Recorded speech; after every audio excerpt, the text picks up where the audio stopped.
महत्वाची बातमी, सरकारमधून बाहेर पडून बाहेरून पाठिंबा देऊ अजित पवार वर्षावरच्या बैठकीमध्ये बोलले असा दावा अंबादास दानवेंनी केला।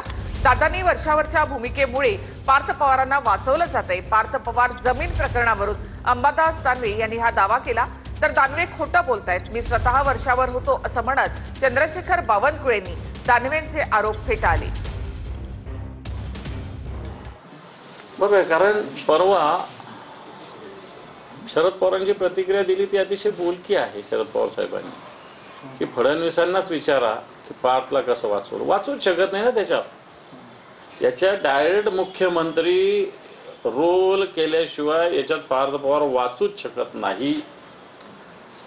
जे झालं वर्षावर त्याचा बोलायला मला वेळ मिळाला नाही। माझ्या माहितीप्रमाणे त्या दिवशी वर्षावरच्या बैठका झाल्या, अजितदादांनी त्वेषानी रागानी सरकारमध्ये बाहेर पडून सरकारला पाठिंबा देतो इथपर्यंतची भूमिका घेतल्याचं आमच्या कानावर, माझ्या तरी कानावर आहे। हे मी नव्यानं बोलतोय, हे की जे कानावर आहे ते सांगतोय मी, खरं खोटं बाहेर येईल। आणि म्हणून अशा याच्या कारणामुळे अजितदादा आणि पार्थ पवारांना वाचवलं जातंय असं मला वाटतं। खोटारडेपणा आहे। मी होतो वर्षा बंगल्यावर, अंबादास दानवे हे काही वर्षावर थोडी होते तेव्हा, मी त्यावेळी वर्षावर होतो। असा कुठलाही चर्चा झाली नाही। अजितदादा, प्रफुल्ल पटेलजी, तटकरेजी जे आले होते ते आता येणाऱ्या पुरवणी मागण्याची चर्चा आहे। अजून त्यांनी काही त्या ठिकाणी आपल्या महायुतीबद्दल काही चर्चा केल्या, त्यामुळं मला असं वाटतं की कुठलीही अशी चर्चा झाली नाही।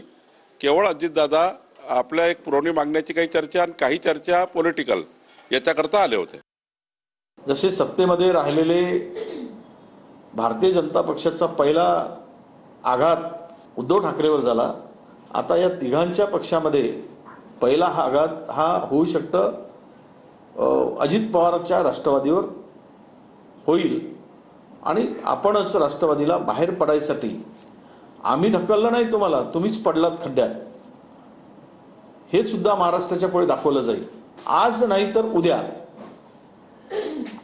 हे जे उपद्व्याप चालले त्यातून त्यांना बाहेर पडावं लागेल, हे आता काही लपून राहिलेलं नाही। मला वाटतं अजितदादांचं म्हणणं रास्तच आहे, किंवा मी म्हणेन की कोणतरी म्हणतंय आरोप केले म्हणजे राजीनामा द्यावा, अशा प्रकारे करायचं काहीच कारण नाही।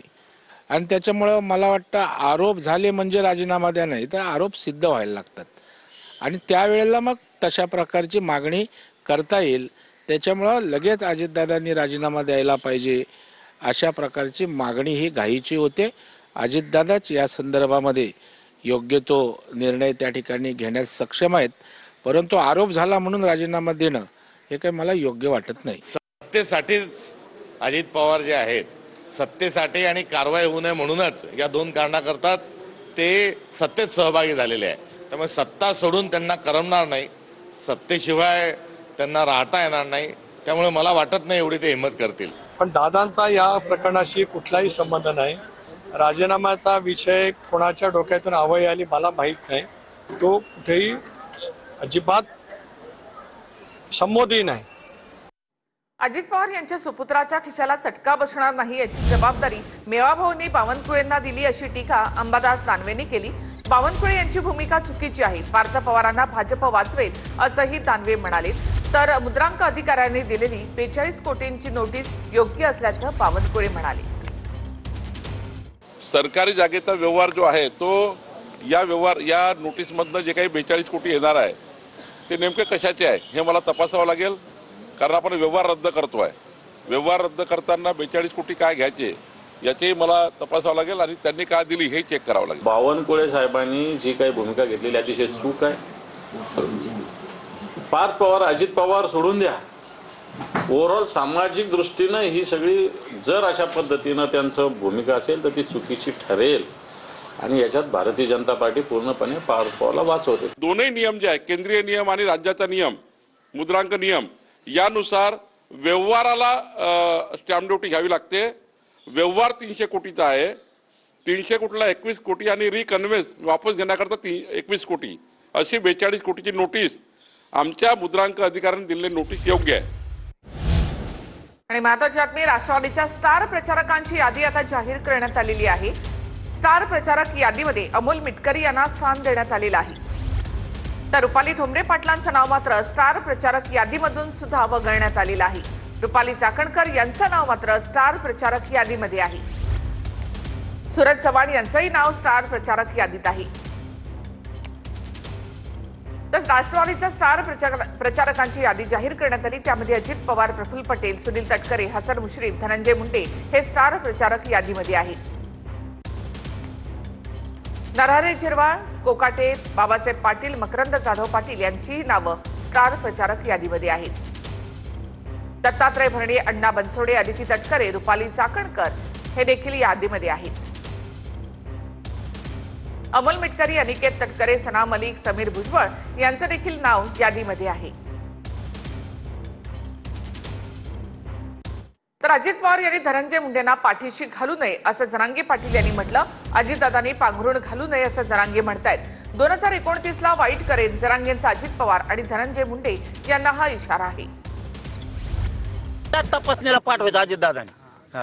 याच्यात अजितदादाने त्याला पाठवायचं, पांघरून घालायचं नाही. 2029ला वाईट करी. मी एकदा बोललो ना, मी पण लय खोनशी आहे. कशामुळे पांघरून घालता?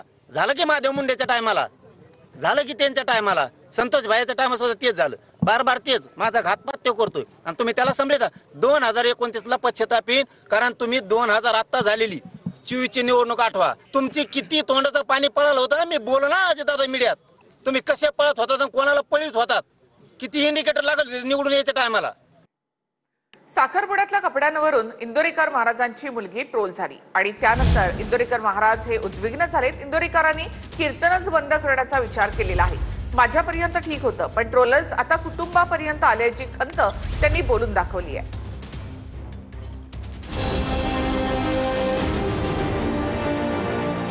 साखरपुड्यामधल्या कपड्यांवरून आपल्या मुलीला ट्रोल केलं गेलं या उद्विग्नतेमधून इंदोरीकरांनी यापुढे कीर्तन बंद करण्याचा विचार बोलून दाखवलाय.